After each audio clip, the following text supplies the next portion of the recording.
오늘도 하나님의 은혜와 은총이 우리 성도들에게 함께하기를 주님의 이름으로 축원합니다.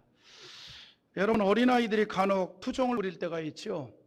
근데 사람은 태어날 때부터 죽을 때까지 투정하는 것 같아요. 여러분, 갓난아이들도 젖 먹을 때도 투정하잖아요. 잠 온다고 투정하고, 몸 불편하다고 투정하고, 젖 달라고 투정을 하고, 자신이 기대하는 것을 얻기 위해서 투정하는 거죠. 여러 가지 정황에 따라서 사람들이 투정을 합니다. 그런데 이런 투정은 어린아이들만 하는 게 아니죠. 말씀드린 대로 어른들도 할 때가 있습니다. 심지어는 신앙으로 사는 하나님의 백성들까지도 투정을 할 때가 있지요. 자신이 당한 어려운 현실 때문에 투정을 합니다. 하나님, 너무나 힘이 들어요. 언제까지 이 무거운 짐을 져야 하나요? 언제까지 이 어려움을 견뎌야 합니까? 라고 하면서 투정을 할 때도 있습니다. 저도 투정을 해요. 목사는 투정 안 하는 줄 압니까? 저도 기도하다가 투정을 합니다. 하나님, 코로나가 너무 깁니다. 어렵습니다. 하나님, 방역을 하는 사람에게 좀 지혜를 좀 주십시오. 언제까지 이렇게 우왕좌왕하고 허둥대는 방역을 합니까? 하나님 앞에 투정적인 기도를 할 때도 있지요. 재난지원금 줄 돈으로 하나님, 차라리 좀 백신 구입해서 전 국민에게 일시에 맞춰가지고 빨리 면역체계 길러가지고 코로나를 종식시키면 어떻겠습니까? 이런 지혜와 그런 길을 좀 열어주십시오. 투정 아닌 투정도 할 때도 있습니다. 또 실질적으로 제가 그렇게 기도도 했어요. 그런 투정도 했어요. 너무 깁니다. 이러다가 우리 성도들의 신앙의 어려움으로 오기도 하겠습니다. 또 원수 마귀가 또 이런 코로나를 활용해서 정치인들을 혼란하게 해서 정치 방역을 하게 만들기도 합니다. 그런 투정을 할 때도 있지요. 오늘은 이렇게 서론이 이런 얘기를 좀 하고 싶었습니다. 왜냐하면 모든 일이 항상 균등할 수는 없지만 객관적인 입장에서 볼 때 좀 안타까운 면이 많이 있어서 그럽니다. 코로나 방역만 나오면 무조건 교회는 선제적으로 폐쇄를 당합니다. 그런데 여러분, 이번에 4단계 코로나 방역을 방침하면서도 콘서트장은 5,000명까지 수용을 했습니다. 그래서 우리 유명한 우리 정말 인기가 좋은 나훈아 씨 같은 경우에는 대구에서 콘서트를 했어요. 4,000명 모였습니다. 16일, 17일, 18일 오늘까지 합니다. 그리고 19일 부산에 가서도 콘서트 한답니다. 4,000명 모였어요. 교회는 지금 20명 미만입니다. 그러니까 이게 뭔가 견동이 안 되는 거죠. 여러분, 콘서트장에 오신 분들이 쥐죽은 듯이 가만히 있었을까요? 안 그래요. 얼마나 들썩들썩했겠습니까? 또 나훈아 씨 노래가 얼마나 또 그냥 막 온 힘을 다해서 막 그냥 불렀을 겁니다. 얼마나 온 힘을 다해서 불렀겠어요. 그걸 듣는 사람들이 막 들썩들썩 했을 거 아니에요. 그냥 막 들썩들썩 다 그냥 비 맞은 스님들처럼 가만히 있지는 않았을 거 아니에요. 우리 교인들은 지금 소수의 무리들이 와 있지만 지금 쭉 있잖아요. 아멘도 안 하고. 투정을 할 때가 있어요. 하나님, 좀 길을 좀 열어주시기 원합니다. 지혜를 주시기를 원합니다. 80년대 데모하면서 나라와 민족을 위해서 정말 자유민주주의를 위해서 투쟁했던 우리 젊은이들이 이제 이 나라 정치를 주도하면서 방향 없는 정치를 하고 있고, 우왕좌왕 정치를 하고, 교활한 정치를 하고 있고, 간악한 정치를 하고 있고, 자기 자식들은 전부 미국 유학 보낸 다음에 반미운동하고 있고, 자유민주주의 군 다 빨아먹으면서 사회주의를 향해서 가고 있고, 자기 자식들은 특목고 외고 다 졸업시키고 특목고 외고 없애버려야 된다 그러고, 이런 이중적인 가면적인 짓거리를 하면서 대통령은 허수아비 만들어 놓고 이 나라를 이렇게 끌어가고 있습니다. 언제까지 이렇게 됩니까? 하나님, 이 나라를 좀 제발 좀 살려주시길 원합니다. 투정 아닌 투정을 저도 좀 하면서 기도를 할 때가 있었지요. 사람이 완전하지 못하기 때문에 자기들도 하려고 애를 쓰고는 있겠죠. 그런데 그 마음속에 그런 그 애를 쓰고 있는 그 마음으로만 가득해야지, 그 데모할 때에 그 잠못 구리던 간사함이 정치에 들어온다면 이 나라는 정말 백성들이 어려움을 많이 당할 수밖에 없겠죠. 하나님 앞에 그래서 투정 아닌 투정도 하고 기도도 해봅니다만은, 여러분 사람은요 젖먹이 어린아이서로부터 성인에게까지도 투정을 할 때가 있지요. 심지어 이렇게 목사인 저도 투정을 하는데 하나님의 백성들까지도 투정을 할 때가 있겠지요. 자신이 당한 어려운 현실 때문에 투정을 합니다. 그런데 그런 때로는 그런 투정이 애교로 보아줄 수도 있습니다. 그러나 그것이 지나치게 되면 그것이 원망이 되고 불평이 될 수 있어요. 그리고 그런 감정 표현이 은혜 가운데 신앙으로 사는 일에 걸림돌이 되고 방해가 될 수 있습니다. 그래서 적당히 하다 말아야 되는데 적당히 하다가 설교합시다. 자, 그럼에도 불구하고 자신이 당한 현실 때문에 투정을 하는 것을 우리가 성경에서 자주 보게 되죠. 예를 들면요, 질병으로 인해서 오라버니 나사로가 죽었을 때에 그의 여동생 마르다와 마리아가 그랬잖아요. 성경을 보면 이 베다니에 참 어렵게 생활하는 남매가 있었습니다. 오빠는 나사로고 그 밑으로 여동생 둘이 있었는데 마르다와 마리아지요. 문맥으로 볼 때 어린 시절에 부모를 잃은 것 같아요. 그래서 자기들끼리 의지하면서 이렇게 어렵게 살아왔던 왔습니다. 그러니까 어떻게 보면 두 여동생들에게는 그 오빠가 아버지도 되고 어머니도 되고 뭐 의지가 됐겠지요. 근데 어느 날 그 오라버니가 갑자기 중병에 걸려가지고 어떻게 손쓸 겨를도 없이 죽어버린 거예요. 그게 장례를 다 치르게 됐습니다. 그래서 나사로가 죽어 장례를 다 치르고 난 다음에 예수님이 그들이 있는 곳에 오셨을 때에 요한복음 11장 21절에 보면 마르다가 예수께 여짜오되 주께서 여기 계셨더라면 내 오라버니가 죽지 아니하였겠나이다 그랬습니다. 이 말은 무슨 말이냐면 마르다가 예수님에게 원망 섞인 말을 한 거죠. 예수님이 여기 계시면 내 오라버니가 죽지 않았을지도 모르지 않습니까? 왜 예수님 이제 오십니까? 뭐 이런 얘기예요. 물론 마르다가 이렇게 말을 할 만한 이유도 있습니다. 예수님께서 평소에 나사로와 그의 여동생 마르다와 마리아를 참 많이 아껴주셨어요. 요한복음 11장 5절에 보면 이 말씀이 있습니다. 예수께서 본래 마르다와 그 동생과 나사로를 사랑하시더니 그랬습니다. 그러니까 무슨 말이에요? 굉장히 사랑했다 이 말이죠. 아꼈다 이 말이에요. 그런 나사로가 죽병에 걸렸을 때에 그의 동생들이 그들이 살고 있는 베다니에서 조금 떨어진 곳에 계시는 예수님에게 도움을 받기 위해 사람을 보냈습니다.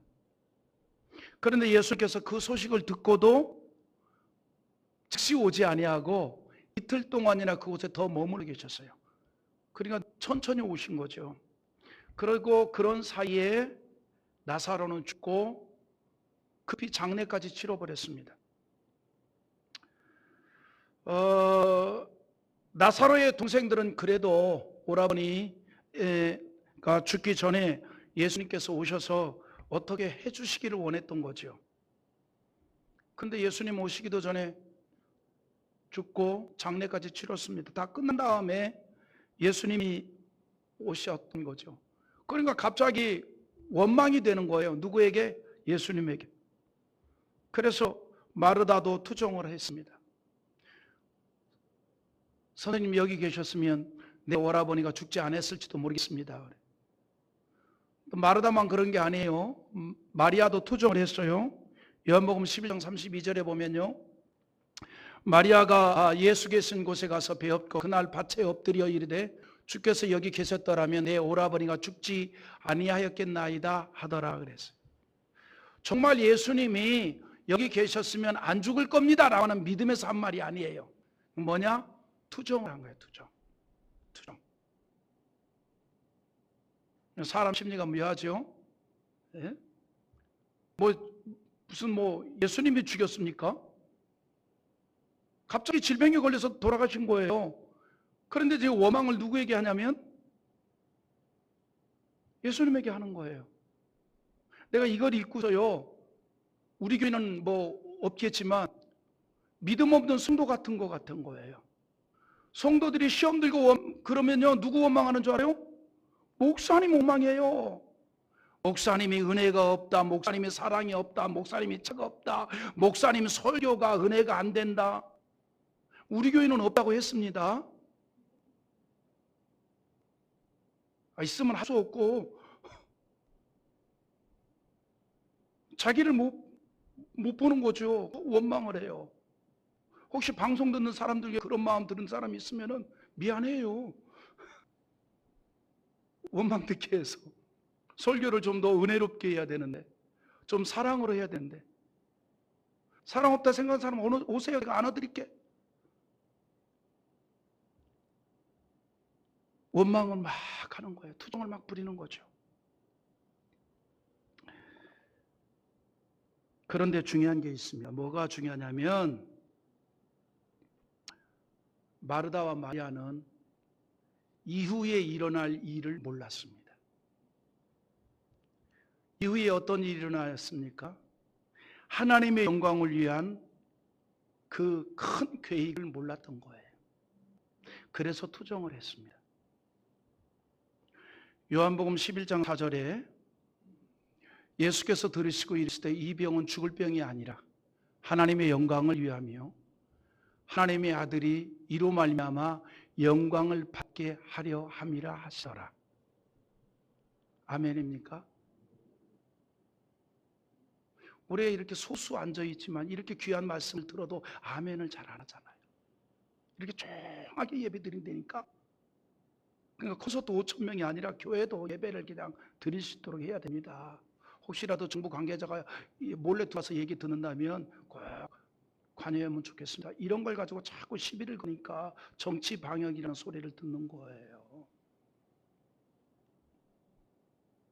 여러분, 예수님께서는요, 나사로를 통해서 하나님의 영광이 돌려질 것을 보았습니다. 하지만 마르다와 마리아는 그걸 보질 못했던 거죠. 여러분, 우리가 알고 있듯이 이미 나사로는 죽었어요. 장례식까지 치렀어요. 모든 게 끝난 거예요. 그러니까 이제 그것만 보니 예수님에 대해서 원망을 하고 투정을 하게 된 거죠. 그런데 예수님께서 오셔서 반전이 일어났죠. 어떤 반전이 일어났습니까? 죽은 나사로를 살려냈습니다. 그 일을 통해서 예수님이 생명의 주가 되시는 하나님의 한 분이라는 사실을 계시하셨고 동시에 부활을 보여주었습니다. 하지만 그 같은 예수님의 뜻을 몰랐던 마르다와 마리아는 나사로가 죽기 전에 오지 않은 것에 대해서만 몰두하여 투정을 했습니다. 나사로를 통해서 나타내시고자 하시는 하나님의 뜻을 몰랐기 때문입니다. 여러분, 이런 일들이 마르다와 마리아만 있는 게 아니에요. 하나님의 어떤 역사를 모르면 투정을 부릴 수밖에 없겠죠. 저도 마찬가지고요. 모든 일에는 하나님의 뜻이 있단 말이죠. 그리고 하나님의 백성을 향한 선한 뜻도 나타날 줄 우리는 믿습니다. 자, 그런데 이렇게 하나님의 역사를 발견하지 못할 때에 투정하는 사람들을 또 보게 되죠. 엘리야가 그랬습니다. 엘리야가 누굽니까? 불의 사자라고 하는 이름이 붙을 정도로 하나님의 능력을 나타냈던 믿음의 사람 아닙니까? 그런데 엘리야가 어려운 현실을 당하여서 혼자 생각하기를 여호와의 선지자는 다 죽거나 숨어버렸고 오로지 자기 혼자만이 신앙을 지키고 있다고 생각을 했어요. 자기 혼자만 신앙을 지킨다라고 생각을 했어요. 그래서 이스라엘 백성들에게도 그렇게 말했습니다. 열왕기상 18장 22절에 보면 우리 한번 읽어보겠습니다. 엘리야가 백성에게 이르되 여호와의 선지자는 나만 홀로 남았으나 바알의 선지자는 450명이로다. 여기서 뭐라 그럽니까? 여호와의 선지자는 나만 홀로 남았습니다. 이 말이 무슨 말이에요? 믿음과 신앙을 지키는 자는 나밖에 없습니다. 나 혼자 남았습니다. 다 하나님을 버렸습니다. 다 하나님을 배신했습니다. 그리고 나만 남았습니다. 이 얘기예요. 그런데 이것은 엘리야의 교만스러운 생각이 아니라 현실적으로 그렇게 보였던 거죠. 앞에서 말했듯이 그런 겁니다. 여러분, 아합 왕이 이방 여인 이세벨을 부인으로 맞이하면서 온 이스라엘 땅에 바알과 아세라 신을 섬기는 신당을 짓고 우상을 숭배하도록 하였는데, 그 일에 방해가 되는 하나님을 섬기는 종들을 죽이면서 비박을 했습니다. 왜냐하면 이제 이 이세벨이 자기가 섬기던 신을 가지고 왔거든요. 그러니까 자기가 섬기는 신을 가지고 와가지고 그 아합 왕의 권력을 이용을 해서 그 신을 이스라엘 백성들이 섬기도록 하는데, 쉽게 그 일이 잘 안 이루어지잖아요.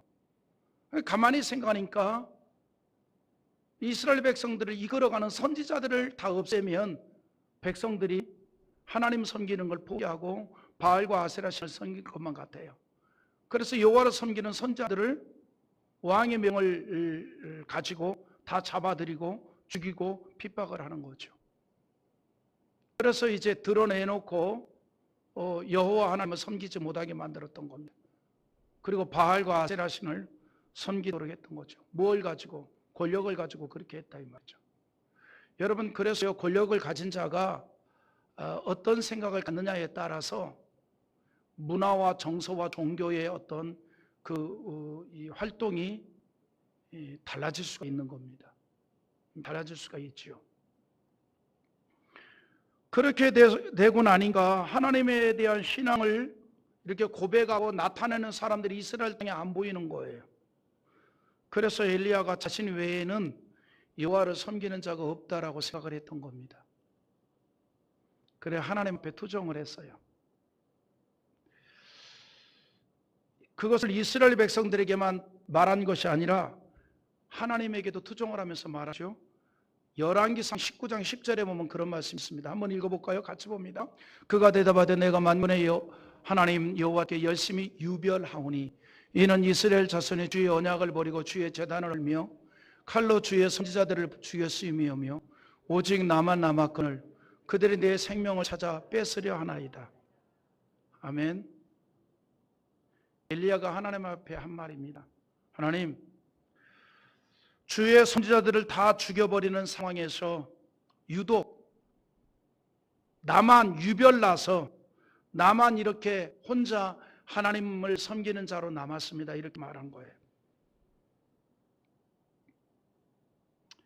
무슨 말입니까? 당시 이스라엘 백성들 앞에서 언급했듯이 바알 우상 숭배를 강요받고 거기에 굽히지 아니하고 여전히 여호와를 섬길 때에는 학대와 죽임을 당했습니다. 그래서 모두가 다 하나님을 배반하고 엘리야 혼자만 남은 줄로 알았다 이 말이죠. 그런데 엘리야만 혼자 남은 줄 알았는데 아니었지요. 7,000명의 충성된 신앙의 사람들이 남아 있었습니다. 다만 엘리야에게는 그게 보이지 않았을 뿐이죠. 하나님께서 거룩한 뜻을 이루어갈 7,000명의 의인을 남겨두었다는 사실입니다. 그것을 엘리야는 몰랐습니다. 자기 혼자만 외롭게 하나님을 섬기는 줄로 알았다 이 말이죠. 그래서 열왕기상 19장 18절에 여호와 하나님께서 이렇게 말씀합니다. 또 읽어봅시다. 그러나 내가 이스라엘 가운데 7,000명을 남기리니 다 바알에게 무릎을 꿇지 아니하고 다 바알에게 입 맞추지 아니한 자니라. 아멘. 할렐루야. 엘리야는 모두가 다 신앙을 버렸지만 혼자만 신앙을 지켰고 혼자만 고난을 당하는 것으로 알았습니다. 그런데 하나님을 배반하지 않은 거룩한 백성이 7,000명이나 있었다는 사실입니다. 여러분, 여기서요 우리가 생각할 것이 있어요. 뭐냐면 우리가 때로는 엘리야처럼 생각할 때가 있습니다. 혼자만 어려움을 당하고 혼자만 고통을 당하는 것처럼 생각이 들 때가 있습니다. 나만 혼자 어렵게 주의를 하는 것 같은 마음이 생길 수도 있습니다. 그리고 엘리야처럼 하나님께 투정도 합니다.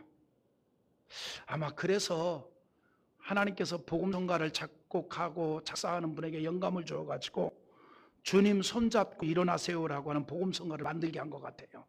네? 우리 즐겨 부르던 그 복음성가 있잖아요. 왜 나만 겪는 고난이냐고 불평하지 마세요. 고난의 뒤편에 있는 주님이 주실 축복 미리 보면서 감사하세요. 할렐루야. 여기까지만 불러야 돼. 더 부르면 나도 힘들고 듣는 여러분은 고통이겠죠. 여러분, 우리가 나 혼자 어려움을 당하고 나 혼자만 고난을 당한 것처럼 생각이 될 때가 있습니다. 하지만 정작 중요한 것이 있어요.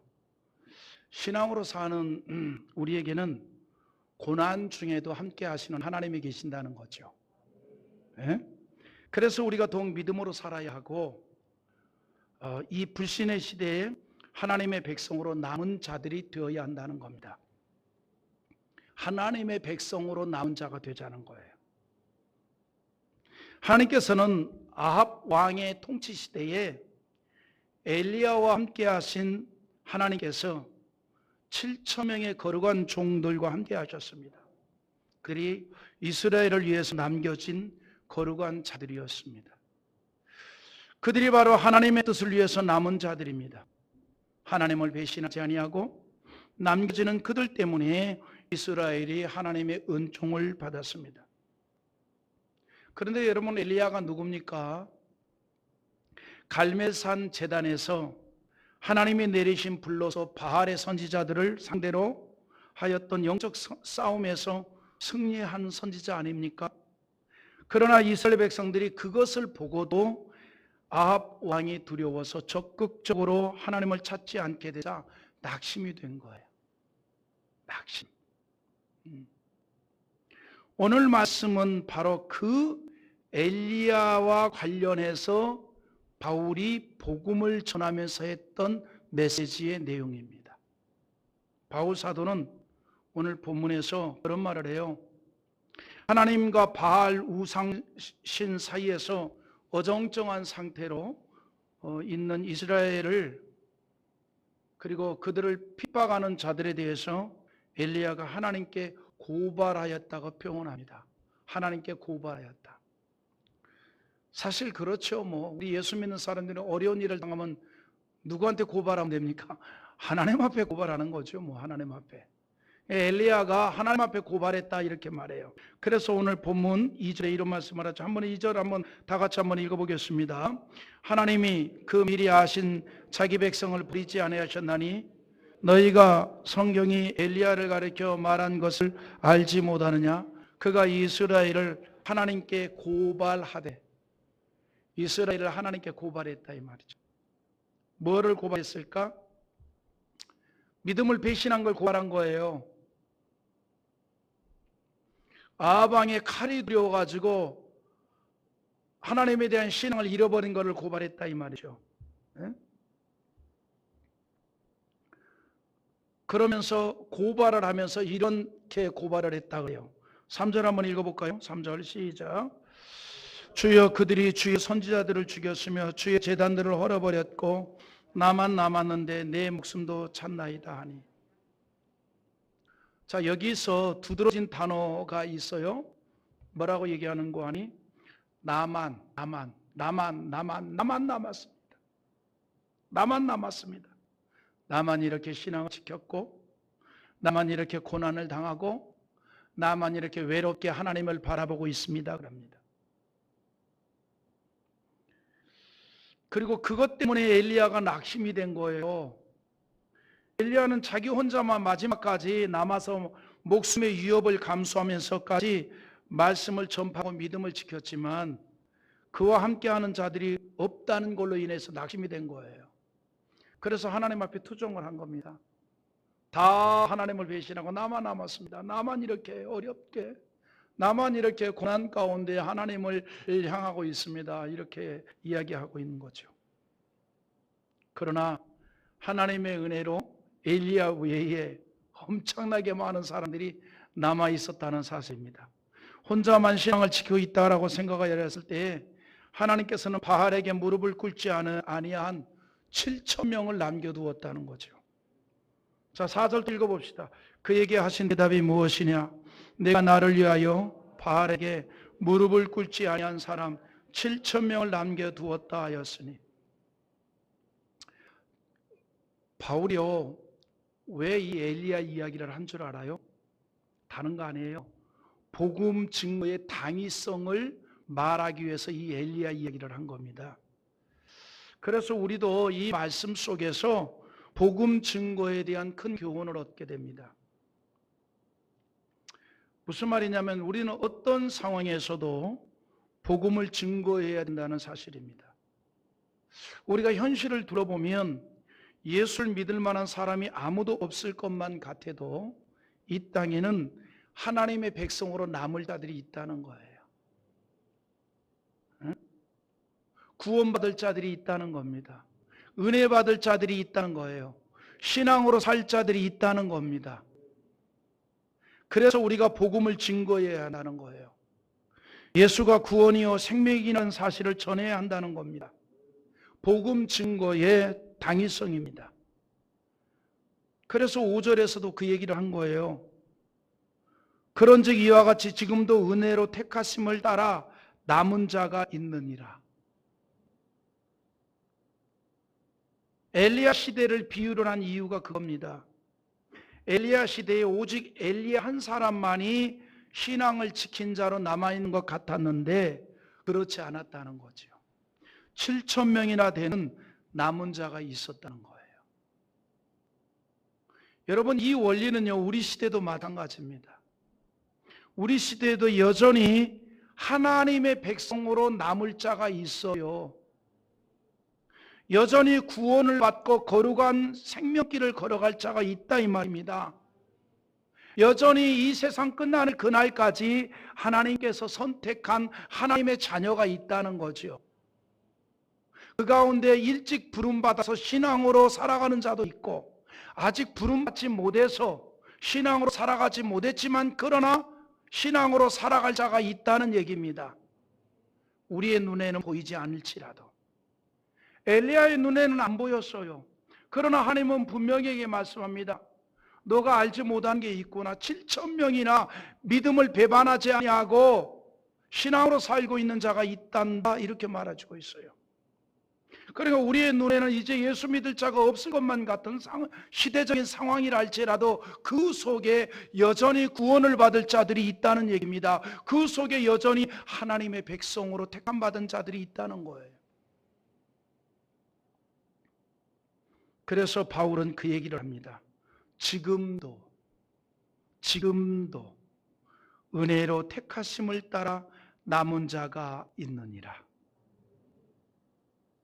지금도 여전히 아무리 핍박이 있고 신앙으로 산다는 것이 어려운 상황을 만나게 됐을지라도 하나님의 백성으로 택함을 받고 신앙으로 사는 자들이 있다는 사실입니다.